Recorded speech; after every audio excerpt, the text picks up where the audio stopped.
सध्या पुण्यामध्ये चर्चेत आहे तो परदेशात पळून गेलेला कुख्यात गुंड निलेश घायवळ. आधीपासून पुण्यातल्या गँगवॉरमध्ये, खंडणीमध्ये, हत्याकांडामध्ये सामील असल्याचं सर्वांना माहितीच आहे. तरी सुद्धा त्याला पासपोर्ट मिळणं म्हणजे प्रशासनावर गंभीर प्रश्नचिन्ह निर्माण करत आहे.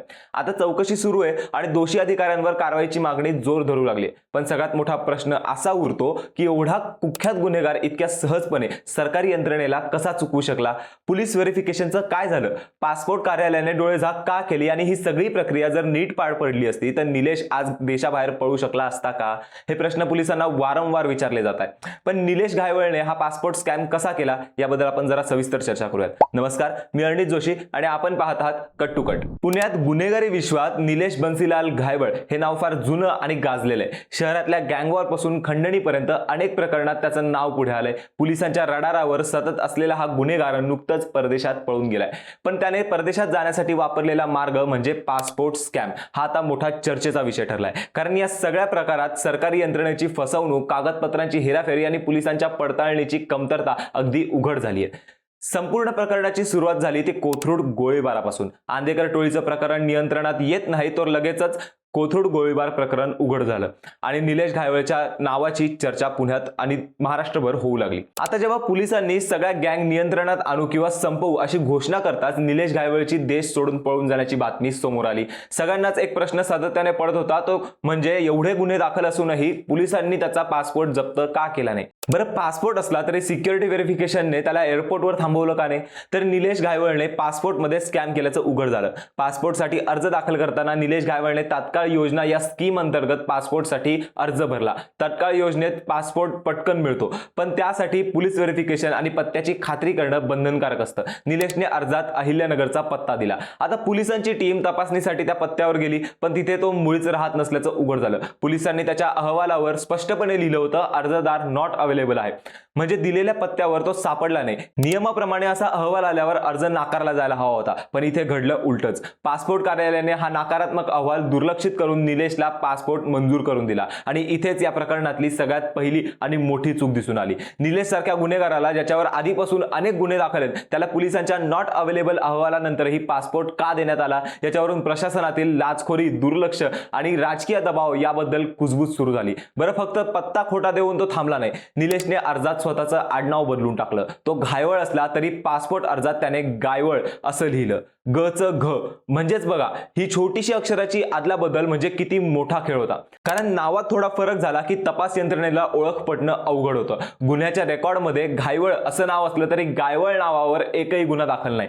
मग नीच प्रकारे स्वतःची खरी ओळख लपवून त्याने पासपोर्ट मिळवला. पासपोर्ट हातात आल्यावर निलेशने भारत सोडण्याची संधी साधली. त्याचं ठिकाण बराच काळ कुठे हे कोणालाच माहित नव्हतं, पण तपासानंतर गुप्त माहिती मिळाली की तो स्वित्झर्लंडमध्ये. असं म्हणतात की तो पोहोचल्यानंतर आता निलेश घायवळ तिथूनच स्वतःची गँग चालू ठेवेल. गँग वॉर आणि खंडणीच्या धंद्यात तो अजूनही सक्रिय असल्याचं पोलिसांना वाटतंय. बरं, तो गेला तर गेला, पण आता या प्रकरणामध्ये मोठी धांदल उडाली आहे. पासपोर्ट कार्यालयावर प्रश्नचिन्ह उभे राहिलेत.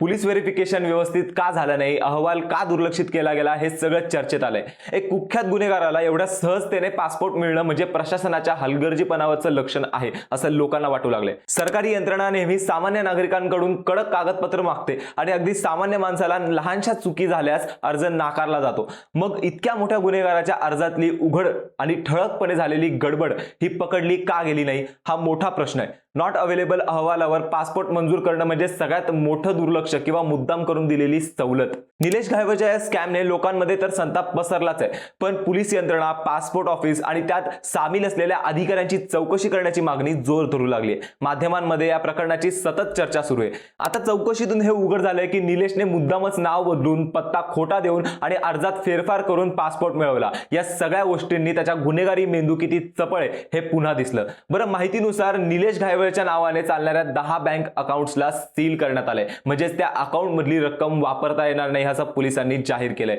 हे बँक अकाउंट सील करण्याचा हेतू असा आहे की गुन्हेगारी आणि गैरधंद्याच्या पैशावर लगेचच नियंत्रण आणता येईल. म्हणजे त्या खात्याचा उपयोग त्याला किंवा त्याच्या टोळीला करता येणार नाही. आणि या सील केलेल्या खात्यांमध्ये किती रक्कम आहे हे तुम्हाला माहिती आहे का? काही रिपोर्ट्सनुसार अंदाजे 38.26 लाख इतकी रक्कम या खात्यामध्ये. बरं, पोलीस आणि आर्थिक गुन्हे शाखा या खात्यातल्या पैशांचा आणि त्याच्या व्यवहाराचा मागोवा घेते, त्या पैशांचा स्रोत काय आहे हे तपासते. निलेश घायवळचे खाते सील करणं म्हणजे गुन्हेगारांना गुन्हे करण्यापासून रोखण्याचा एक प्रयत्न म्हणायला हरकत नाही. निलेश घायवळ यामुळे मोकळेपणाने आर्थिक हालचाली करू शकणार नाही. बरं, आता या निलेश घायवळ बद्दल आपण थोडी जाणून घेऊयात. निलेश बन्सीलाल घायवळ हा मूळचा अहिल्यानगर जिल्ह्यातला. शिक्षणासाठी पुण्यात आला, मग वसतिगृहातल्या मैत्री, गल्लीतले भांडणं आणि गजा मारण्याशी झालेली ओळख यातून गुन्हेगारीकडे तो वळाला. पुण्यासारख्या मोठ्या शहरात कॉलेज पॉलिटिक्स आणि स्थानिक नेत्यांची साथ मिळाली की तरुण गुन्हेगारीकडे सहज वळतात. तसंच निलेशचंही झालं. काही काळ गजा मारण्यासोबत काम केल्यानंतर वर्चस्वाच्या वादामुळे त्याने स्वतःची टोळी उभी केली आणि पुण्यातल्या गुन्हेगारी विश्वात घायवळ टोळी म्हणून त्याचं नाव गाजू लागलं. शिक्षणासाठी शहरात आलेला हा मुलगा हळूहळू खंडणीखोरी, गँग वॉर, सुपारी हत्या अशा गंभीर गुन्ह्यांमध्ये रंगला. इथून पुढे निलेश घायवळचं नाव महाराष्ट्रातल्या कुख्यात गुंड्यांच्या यादीत कायमचं नोंदवलं गेलं आणि आता तो चर्चेत आला ते पासपोर्ट स्कॅममुळे. शेवटी या प्रकरणामुळे दोन गोष्टी स्पष्ट झाल्या. एक म्हणजे निलेश घायवळने पासपोर्ट कार्यालय आणि पोलीस यंत्रणेतल्या कमकुवतपणाचा पुरेपूर फायदा करून घेतला आणि दुसरं म्हणजे सरकारी यंत्रणेवर जनतेचा विश्वास ढासळला. कारण सामान्य नागरिकाला लहानशा चुकीवरही शिक्षा होते, पण मोठे गुन्हेगार मात्र छानपैकी सुटून जातात. आज निलेश परदेशात सुरक्षित असल्याचा अंदाज आहे, पण त्याने केलेल्या या स्कॅममुळे भारतातल्या प्रशासनाच्या कामकाजावर प्रश्नचिन्ह नक्कीच उभं राहिलंय. पासपोर्ट मिळण्यासाठी किती फसवे मार्ग वापरले जाऊ शकतात आणि सरकारी पडताळणी किती सहजपणे फसवली जाऊ शकते याचं उदाहरण जगासमोर आलंय. तुम्हाला सरकारच्या या कमकुवतपणाबद्दल काय वाटतं? कमेंट करून नक्की कळवा आणि अशाच रोजच्या घडामोडींसाठी कट टू कटला सबस्क्राईब करा.